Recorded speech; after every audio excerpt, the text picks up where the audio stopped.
WJBK TV, Channel 2, Detroit.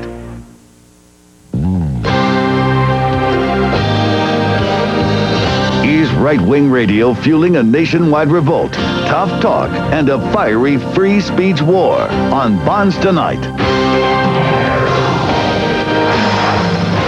This is Bonds Tonight. Now, here's Bill Bonds. Good evening. From television studios to telephone lines, the debate over right-wing talk radio is still ringing across America.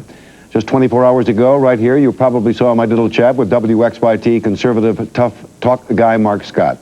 In my opinion, Scott and his program spouts a little bit of paranoia, particularly about our government. So I kind of put him on the spot and asked Scott, why, Mark? Why?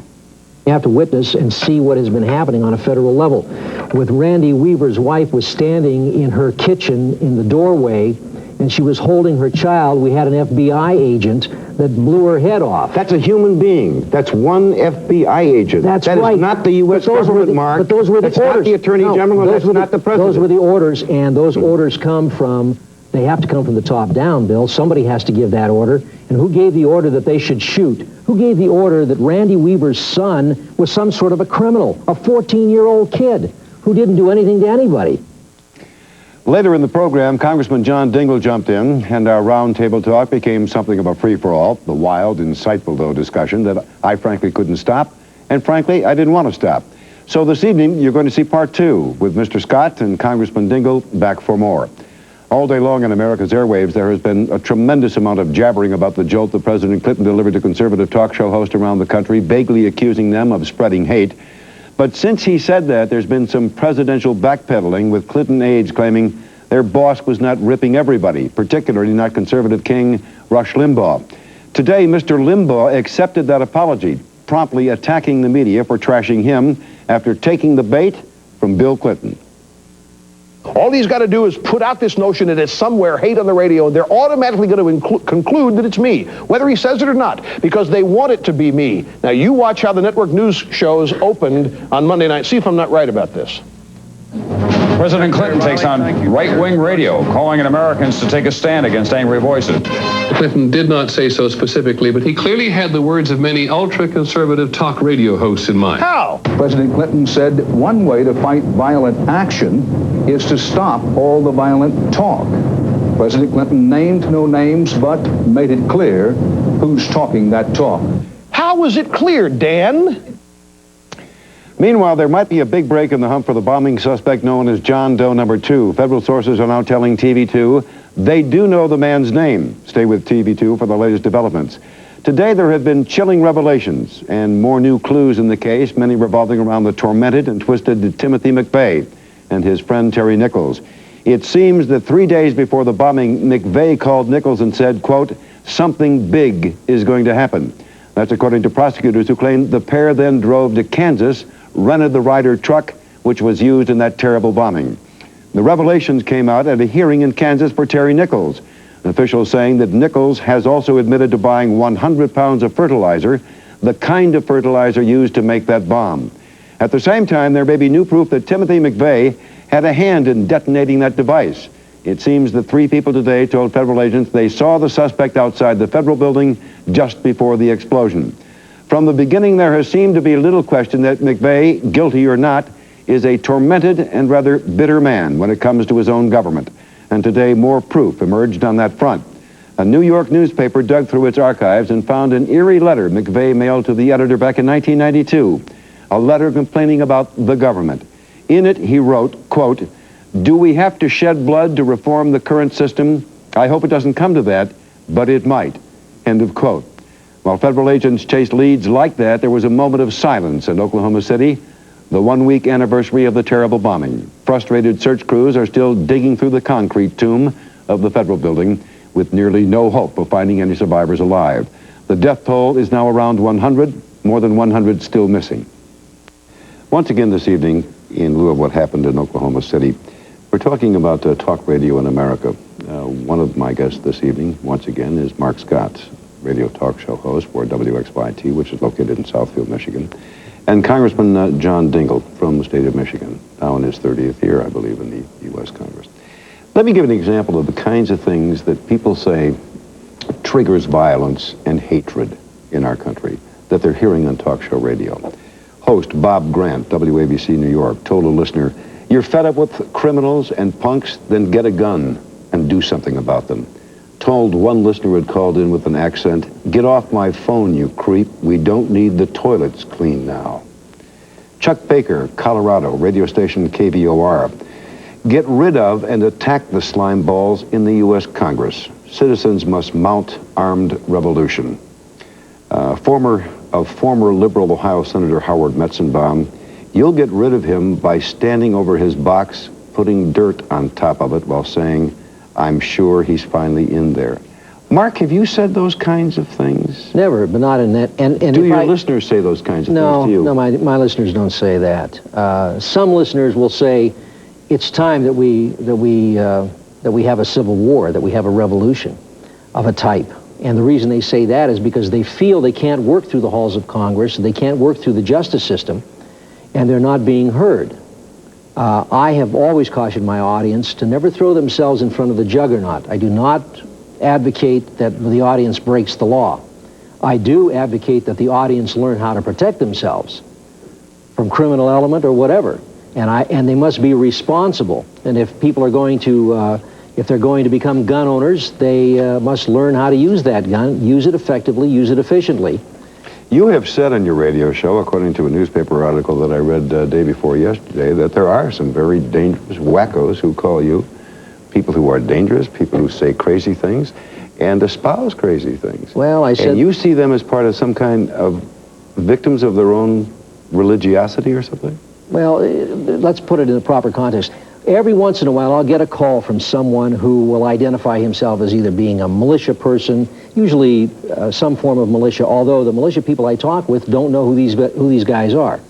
They don't identify them with the militia movement. And they'll say, we have to have civil war. We're going to war. That's it. John Dingell, you talked to a couple of broadcasters, or a group of broadcasters, earlier this week. And it's my understanding that you told them, hey, you better just use, what, half the First Amendment? Get your guys to cool their rhetoric? Is that healthy for America? If you did that, and I heard that you did. Well, well, no, wait a second. I would a little further than that. They came in and talked to me about more use of the radio spectrum. I said, fellas, I'm for you. But I said, don't you think it would be nice if you were to use it responsibly? If you were to see to it that you would contribute to a meaningful, intelligent debate of important public issues. And don't you think that that's really your responsibility? He said, Dingell, that's censorship. I said, it's not censorship at all. It's responsibility. When I went to Georgetown and had my ethics course and philosophy, Catholic philosophy courses, they said that with a right, which is the First Amendment, the right of free speech and free press, I said, you also have a correlative duty, and that is the duty to use it well, use it in the public interest. And in the case of broadcasting, you have the duty where you are using this right to use it in the public interest. I said, wouldn't it be nice if you did that? Yeah, but I'll tell you something, John. You know what my experience is? You interview an elected politician, or one who wants to be an elected politician in our society, all the way from the city council to the county sheriff to the president of the United States. Or the Congress. You get a political agenda. You ask a legitimate question, and you know what you get? You get their prepared answer, which is usually evasive. That is not what happens on talk radio in America these days, and maybe that's why the people in radio say it's boring, it doesn't sell, and it doesn't reach very many people. Back with our two guests when Bonds Tonight continues, and we're talking about what happened in Oklahoma City, talk radio. Back in just a moment. You know,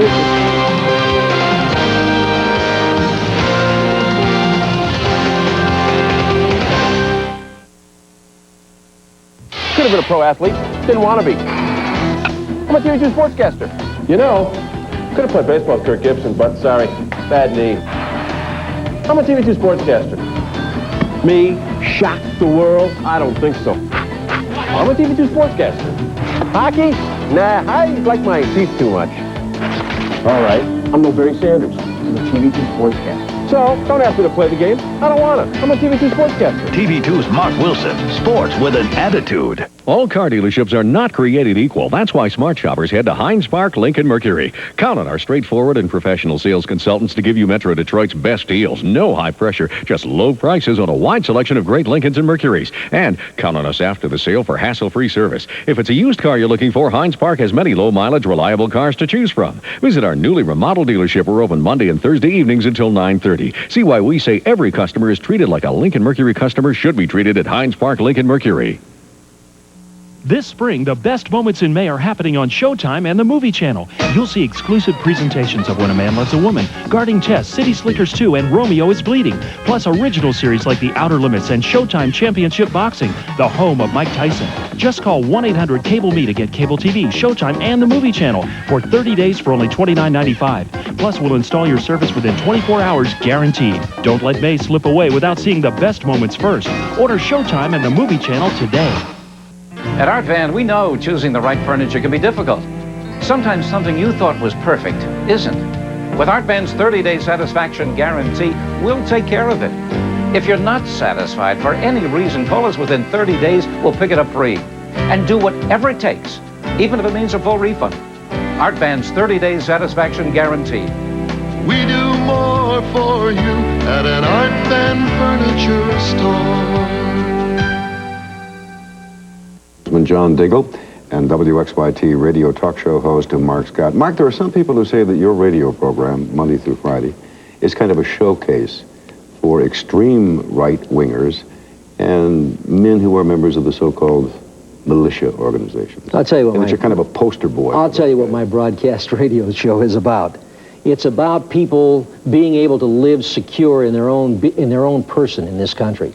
It's about people who want to get intimately involved in the political process so they can make good contributions to governance or government. It's about people who are deeply, passionately caring about this country because they want to leave a legacy for their children and for their grandchildren that everyone is going to be proud of. We do get into topics, Congressman, we do get into topics such as the militia. But for a long time, especially here in Michigan, when the militia had their contests going and everybody was vying for some kind of a power struggle, I wouldn't even pay any attention to it.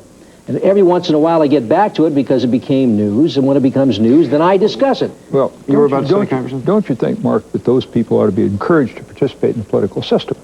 I listen to you, and I listen to the others of my friends amongst talk shows, and I hear nothing from any of the hosts advocating responsible participation. I don't either, Mark. They hate the government, they hate the Republican Party, they hate the members of Congress. That's what you have with the militia people. They have already given up. Well, they say if this Congress doesn't start to move us back to the constitutionally limited republic we were given, then they believe that all hope is gone. I keep saying, and if you're listening to the broadcast, you have to be paying attention to what I'm saying. I say that there is hope, that we can be positive, and there is movement forward, and we've got a couple of elections that we can still work through the halls of Congress. Are you hearing, John Dingell, what I think I just heard, that they're only going to give this Republican-dominated Congress a little while? Not just the Republican-dominated Congress. They're also looking at the presidential election. I hear that in what Mark is saying. What to me is really important is that radio is something which gives enormous power. It is something which should be used with great responsibility in the broad public good.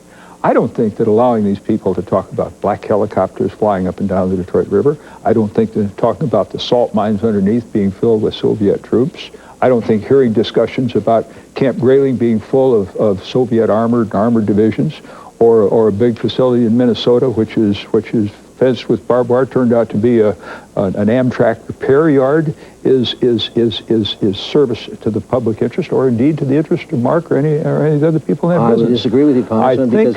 I think what should be done is that responsibility says you ought to say, okay, let's get this information. Let's present it to the Department of Justice. Let's present it to the Congress. But look, responsibility means, Congressman, that I sift through the myth and get to the reality of it. And so let's take Cam Grayling. You are not getting to the reality of it, Mark. Because when they tell me about these troops, these 600,000 Russian troops that are supposed to be training on our soil, I want to know where they are. Where are they? And who's counting? I don't know. They aren't. Nobody's been able to corroborate that. The answer is they aren't here, and you've never sent anybody out to check it, Mark.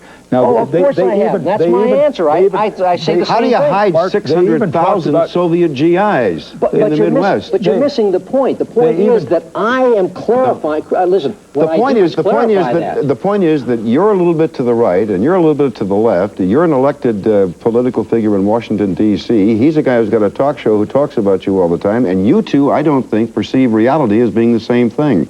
And I'd like to pursue that with you when Bonds Tonight continues in just a moment.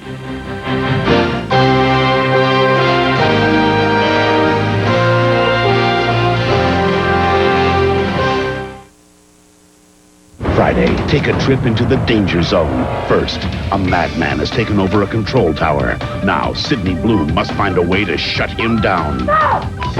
A brand new VR5. Then, 2 escaped convicts unleash a deadly virus. Killed within 36 hours. Now, the outbreak has begun. The panic is going to spread faster than the contagion. On a brand new X-Files. Federal agent, put it down! Friday night starting at 8. It Takes Two. We've got some great news for you during your Lincoln Mercury dealer's big spring celebration. Now, you can get a luxurious new Mercury Grand Marquis for about $19,920. What? That's right, about $19,920 for the luxury of Grand Marquis. Plus, current Mercury owners can get a $1,000 loyalty bonus.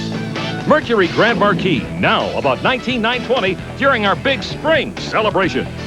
The celebration can't last forever, so see your Lincoln Mercury dealer now. Occasional rain showers expected throughout the night tonight. We're 47 now, and we won't go any lower. Later on tonight, winds switch around to the south at 10 to 20 miles per hour. It looks like more showers, maybe even a thunderstorm until early afternoon tomorrow. Then they're gone, the rain. 61 for the high. Southwest winds turning west and gusty at 12 to 22 miles per hour. Finally, though, on Friday, we'll get some sunshine. Mostly sunny, 56 degrees. Saturday looking real nice, too, up near 60 with some sun. A few showers could move through the area on Sunday. Have a good night.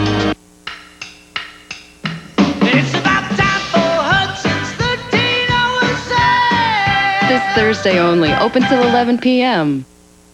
When is Pontiac Grand Prix a better value than Ford Taurus? When you compare. With air, automatic, dual airbags, and more, Grand Prix is around $1,000 less than Taurus. Yet Grand Prix has more horsepower and a longer wheelbase. Plus, you'll get many standard safety features on Grand Prix that you can't get on Taurus at any cost. Compare. Grand Prix's the better value. Especially now at just $239 a month with Pontiac's 3-year Smart Drive. See Bob Sellers, Farmington Hills, Jim Brazard, Royal Oak, Rinky, Warren, or Art Moran, Southfield. The playoff chase is on for the Stanley Cup on Fox NHL Sunday. Sergei Fedorov. He's in, he shoots, he scores! Sergei Fedorov and the league's best team, the Red Wings. Host Bernie Nichols and the Blackhawks. The Blackhawks take on the Red Wings live, 3 Eastern, 2 Central. Congressman John Dingell and radio talk show host Mark Scott. Congressman Dingell, Mark Scott, would you both agree that the NRA has inordinate power when it comes to influencing laws that are passed or not passed in Washington, D.C.? Too much power? As a life member of the NRA, I've got to say probably not. You resigned from the NRA? No, I resigned from the board, not from the NRA, and I still have the same views about the need for citizens to have their rights, all of their rights, religion, speech, association. So you're one of those that believes and espouses that guns don't kill people, Congressman? People do. People do? As a matter of fact, yes. I've got people guns with guns in the rack. I've got guns, yes, and people with knives, and people with boiling water, and people with automobiles, and people with hatchets. But Congressman Dingell, you've been in Washington, D.C. for a long time. You voted for the gun bill that says you've got to wait 7 days, and you voted for the gun bill that says no more assault weapons or limit assault weapons. No, I did not vote for the gun bill that says you wait 7 days. And I opposed it actively. I did not vote for the assault weapons ban. I voted for the crime bill into which the assault weapons provision were put. I opposed that provision being put in there. But you voted for the bill. I voted for the crime bill because I felt it was in the broad public interest. So you voted for the bill that puts a ban on assault weapons, and it's my understanding now that you're going to reverse the vote and that you want I've always opposed it, and I intend to try and reverse it. Terrific. Some people would say that the NRA got to you. Well, I was a member of the NRA long before I was a member of Did they call you on that one? Did they say, hey, John, what did you do? You've been with us all these years, now you reversed? A lot of my friends were displeased on voting for the crime bill. Yes. Yeah, well, let me come to the congressman's defense here, because if the NRA... I'm surprised that you do that on this issue. Really, Mark. I'm really surprised if the NRA had that much influence and power, the congressman would have voted with them to begin with, and he didn't. Good God almighty, Mark, can you think of a lobby in this country that has as much power as the NRA? Every poll indicates that the American people in overwhelming numbers want gun control, that they don't agree with the NRA, and yet we can't... What polls are you reading? The ones that are honest and objective. Well, let me come on, you know the polls. Let me. Yeah, they change every day. It depends on the questions that are asked. They do, and I can also tell you, I had a lot of people say, "Well, I oppose gun control, but I don't believe you did the right thing in voting for the crime bill because it contained the prohibition against firearms ownership." And I just don't think government ought to go that far. Before the break, we were talking about who perceives reality and who doesn't perceive reality.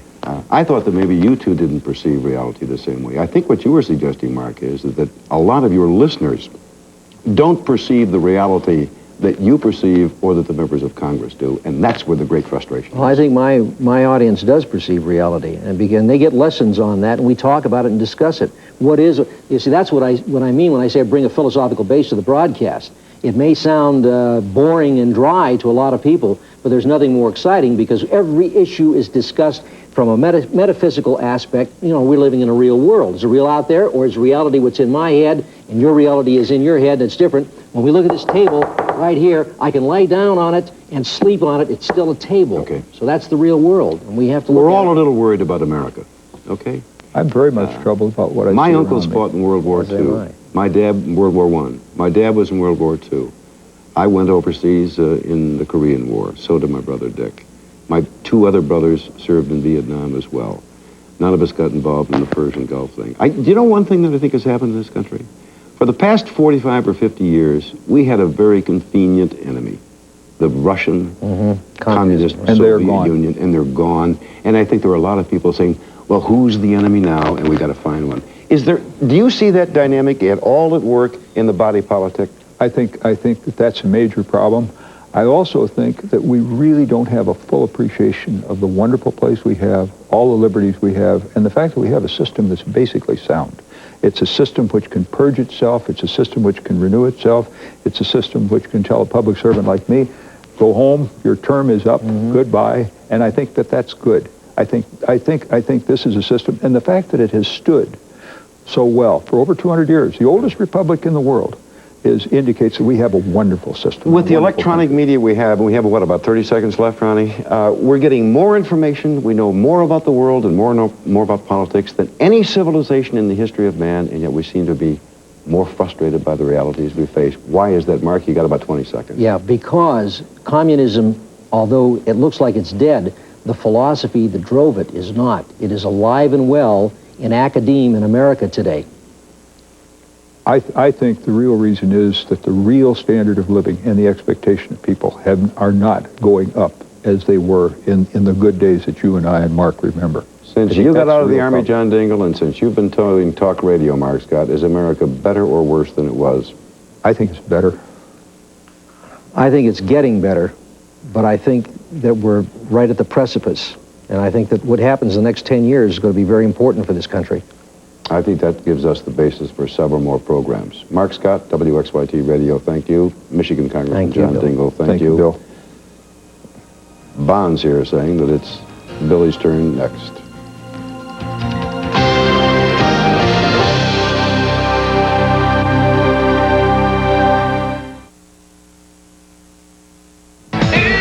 How does Q95 make your workday more fun? In the middle of the night. With the best variety at 95.5 FM.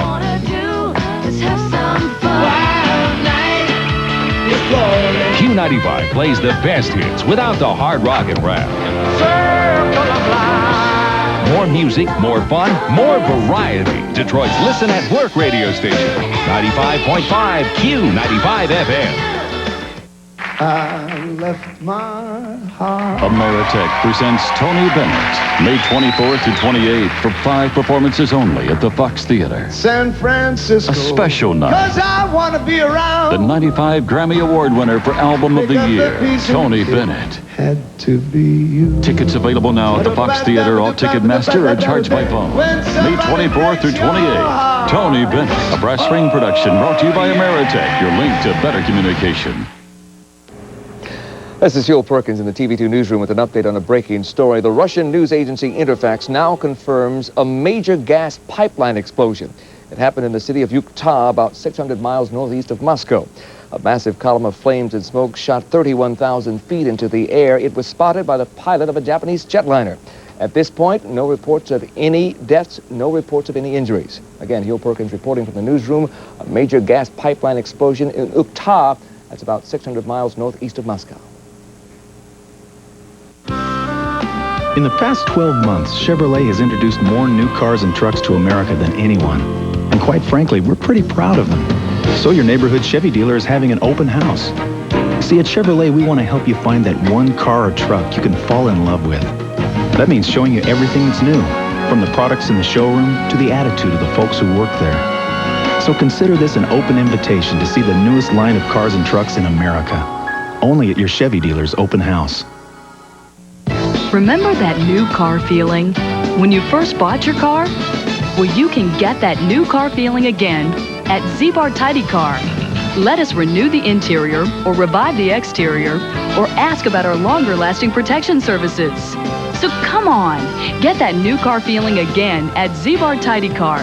For interior, exterior, or our longer-lasting protection services, just call and say renew it and get started from $99. Are they really the purveyors of hate, right-wing, radical, wacko talk radio? Haven't listened to much of it over the years. I know Mark Scott, Dave Newman. I know Rush Limbaugh. I also know and like J.P. McCarthy, Dick Purton. But I've never really been a guy who sits home or tools in the car to work, listening to radio, getting geeked, riled up, angry over the idiotic things that some idiots say in these programs. Fact is, debate, discussion, dissent, disagreement, the issues, crime, violence, taxes, welfare, affirmative action, Social Security, health reform, racism, bigotry, corruption, politics, partisanship, religion, gay rights, civil rights, free speech, discrimination. Hey, my friends, that's what freedom is all about. Those are American subjects and topics being talked about by Americans. Those are what we are, and frankly, it's the way it should be. But don't fall into my trap.